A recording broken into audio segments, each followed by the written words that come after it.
Hey guys, welcome back to another video. It's your girl Slee with another message and word.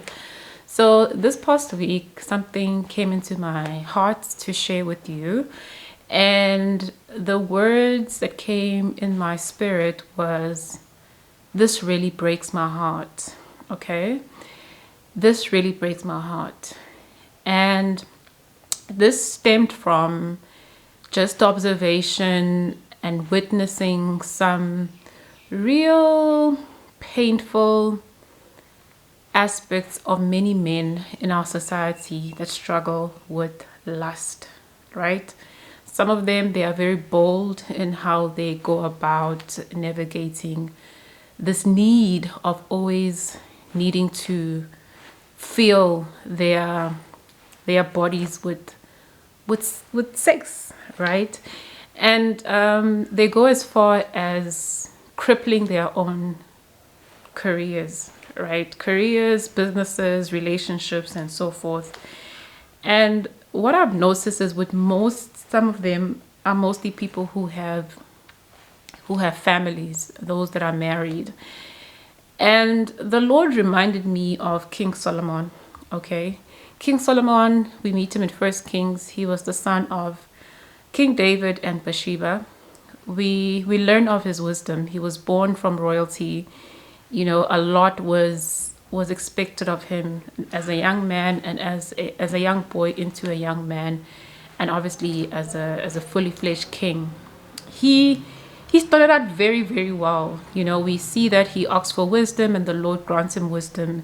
And because he asks for wisdom, out of anything that he could have possibly asked for, God says, because you've asked me for wisdom, I will give you more. Ultimately making him the wisest man on the earth that time, and also the richest. So he wasn't just wise, he was also not just rich, he was actually wealthy. And even how he went about building the temple of the Lord, building society, putting people in structures, putting people in roles and responsibilities in his kingdom. He had a way of doing it. He had strategy. He had influence. People from all over the world, like Queen Sheba, went traveling all across the world just to go meet him. And he was favored by his dad's friends and those that knew his dad, King David. So Solomon was just the guy, right? But there was one thing that kept on popping as you read the book in First Kings, as you read the life and story of Solomon. Small little habits, small little things that he allowed in his family, in his homestead, started crippling inside his life. They started small, right? He accepted the gods of other practices. He accepted the practice of other gods because of the fact that he accepted to marry many other wives outside of those kingdoms.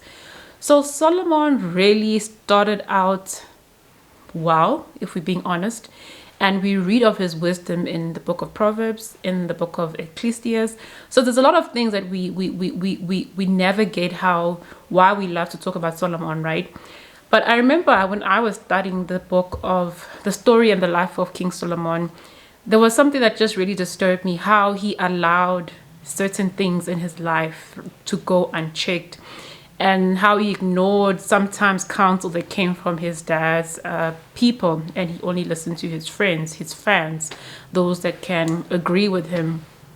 And how he got married to a lot of women. He had concubines, he had wives from other gods. He did detestable things. That's what the Bible says. And as he continued doing these things to feed his power, his lust, ultimately causing the division of the kingdom of Israel into Judah and Israel, creating havoc later on that people lived because of Solomon's inability to not accept things that were not of God. And most of those things were due to lust. He just loved women, okay? And in Ecclesiastes, we read how he talks about how all of those things really don't mean anything. He sounds very depressed as we read the book of Ecclesiastes, because he realizes that he's come to a place in his life that whether he has money, whether he has many women, it just doesn't mean anything. He feels empty. He realizes that he feels empty. And the same could be said about the men in our society right now. We are in 2025, and as I'm just reading a lot of stories about people's lives on social media, how people have navigated very tricky relationships, marriages have broken, homes have been broken, kids been divided due to so many things that happen in the home.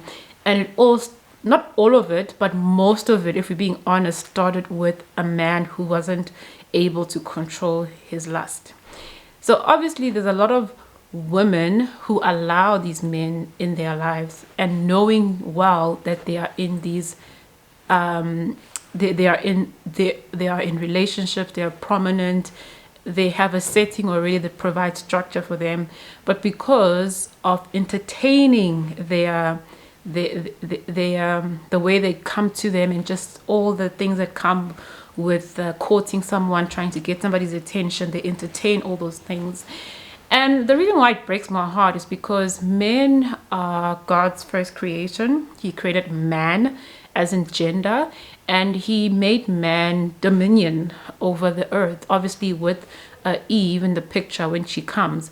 But he assigned things to the man, and he even told the man that you will raise your kids and you will name these animals, you will name these countries, you will name this and this and this. There was so much weighing on the man, right?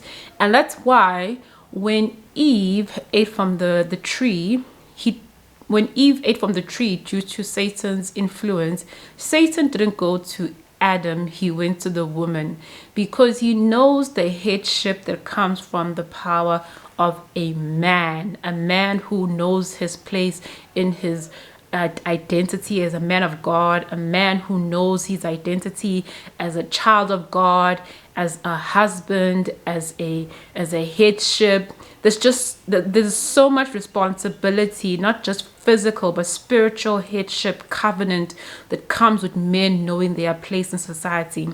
And it breaks my heart that still today, 2,000 years ago, we faced the same issue. Still today, now, we're still facing the issue of men being easily trapped into situations that they have put themselves in. Sometimes women have allowed it, or they have tricked them into situations where they break their covenants, they break their marriages, their relationship, ultimately embarrassing themselves. Okay, so another thing that's also very frequent that we see in our society, not only do men are able to control their lust, but we see men losing their hard-earned work due to the inability to control themselves. People only remember what you lost. They don't even look at what you have accomplished, right? And we see a lot of people in the entertainment industry right now. There's a big case that's happening in Hollywood. I'm not going to mention names, but those who have ears, I need you to open them. Of a man who when I grew up as a kid back in the 80s, 90s, well, mostly when I was fully fledged kid in the 90s, I grew up listening to his music. He had great artists that came from his record label. And he was very influential to the culture, right? Even when I'm still running, I still hear my playlist has his music, and I'm like, it breaks my heart that this guy managed to put all of this, and he's still as influential when it comes to his talent, but now because of what he has allowed in his lust has ruined his career. Now, the only thing that people can remember him now is the fact that he is a man who had lust. And there's so many other examples of people whose careers, whose legacy have been broken down because of their inability to control their lust.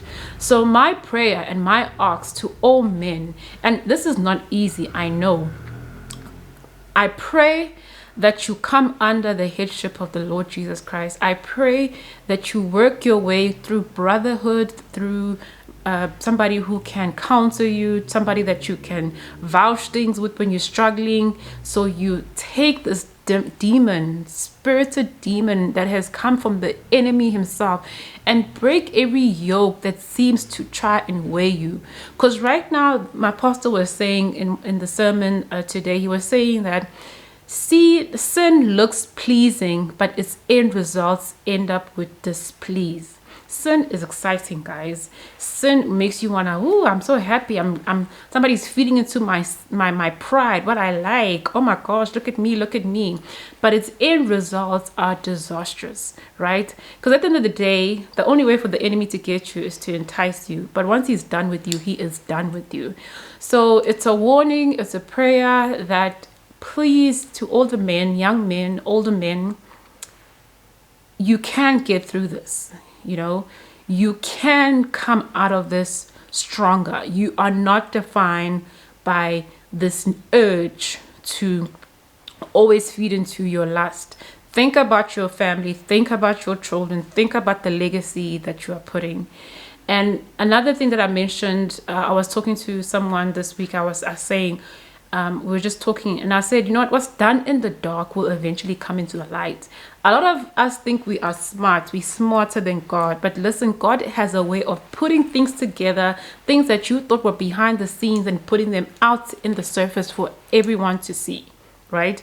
And think about something that you do not want people to see, and ask for God for forgiveness and stop doing it. Because trust me, what is done in the dark will eventually come into the light.